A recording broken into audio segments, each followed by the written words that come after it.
Hello and welcome back to my channel. I'm Sarah Edens, a finance coach, author, and wealth mindset researcher, and I'm so happy you chose to join me for part 4 of my holiday budget workshop here on YouTube.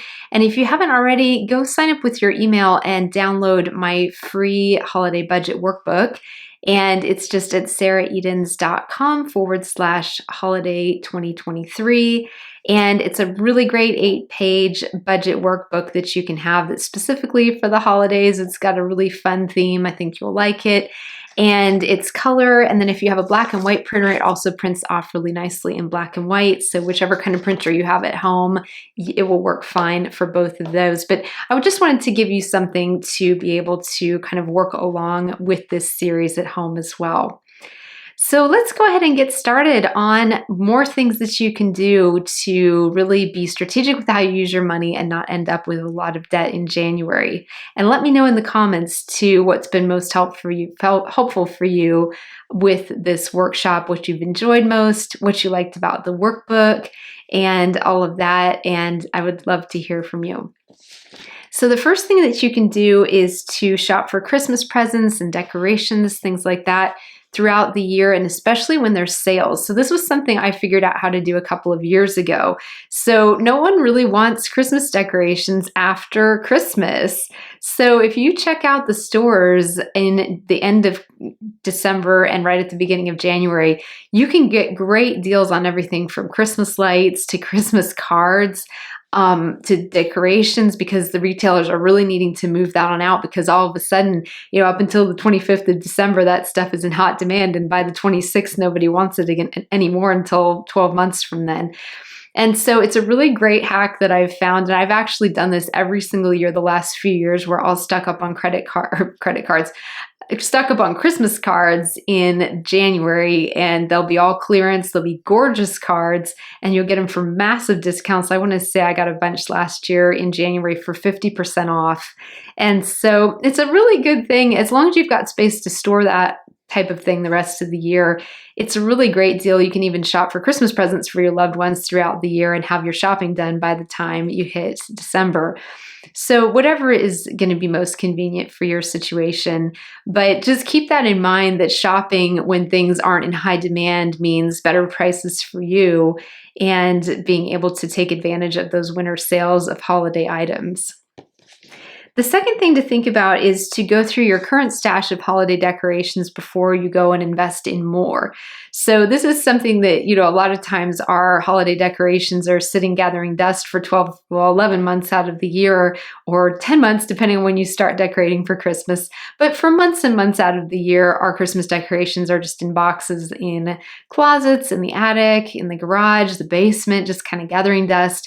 And we don't even remember what we've got. So really, first thing to do when you're getting ready to decorate for the holidays is pull everything out, get it all in a place where you can kind of catalog it, organize it, and figure out what you have. And maybe you've got things in there that you don't even want anymore. So if you're starting to put up your holiday decorations in November, that's a great time to take those things to the thrift store and let that be somebody else's Christmas decorations, and then you can go buy some new things. So it's really good to just kind of shop your stash first before you buy new things. Great way to save money and also not be buying like a lot of redundant items or decorations that don't go with the ones you currently have.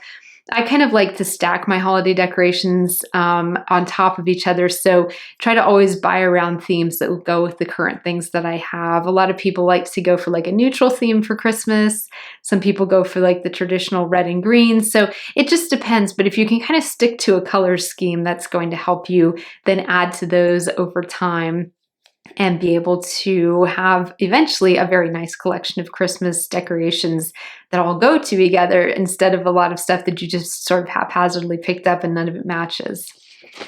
The next thing to think about is you can shop the thrift stores for Christmas presents and holiday decorations. So in addition to getting rid of maybe Christmas decorations in November that you're not even using anymore and they're just not you anymore, Christmas thrift stores are a really good place to pick up decorations, because that's something that a lot of times people will also donate if they're just tired of them, want to move on, do something different with their decoration schemes.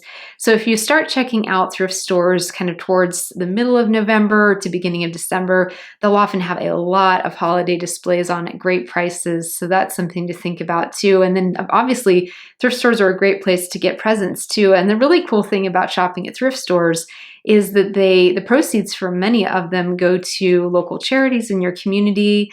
They help support all kinds of great causes. And so it's kind of a great way to both buy gifts for people in your life as well as help other people while you're making those purchases. So I personally love supporting local thrift stores, whether it's donating things to them, shopping there, you name it, just a great community resource there.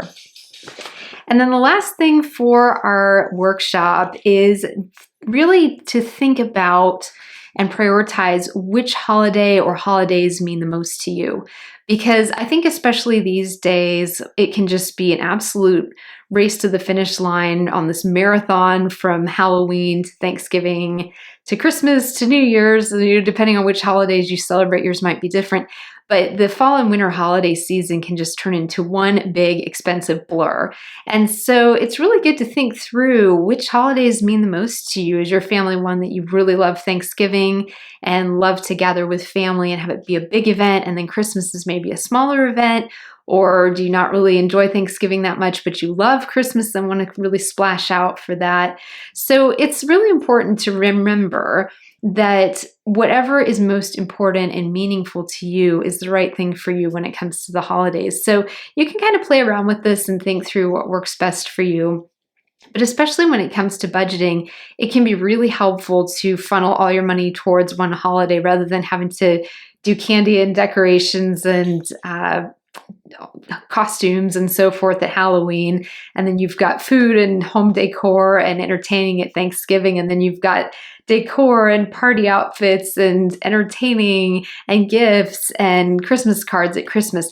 And by the time you hit January, and then you've got, your New Year's Eve parties. So by the time you hit kind of the middle of January, no wonder a lot of people are very drained and just sort of happy that the holidays are over, is because it's just been a sprint from October through to January. So if you think about kind of what you want to prioritize most and what's most meaningful for you, and then funnel your time, money, and resources into that holiday or the couple of holidays that you enjoy the most, it's really something to think about, because you'll most likely be able to just sort of put your feet up the rest of the holidays and not feel like you have to do anything for them. And just because other people are in your community or your family doesn't mean you have to participate. So that might help also just take the pressure off not just your budget, but also your schedule during the holiday season. And also, again, my holiday budget workbook is mostly about Christmas-related expenses, but there's no reason you can't also add in your own pages for either a Halloween budget, Thanksgiving budget, and like to circle back around to something we talked about earlier, really budget for the holidays throughout the year. If you really love to splash out for all the holidays and don't want to have to choose just one, just budget throughout the year, and then you'll arrive in the fall and winter holidays with lots of money to work with and be able to accomplish all your goals without running up any debt. Well, thank you so much for joining me today for part 4 of the holiday budget workshop. And I will link in the description box to all the other episodes of our workshop, as well as to where you can download the budget workbook, and so that you've got that to work through at home yourself. Let me know what you enjoyed most about this workshop in the comments, what you liked best about the workbook, and I will see you again soon in my next video.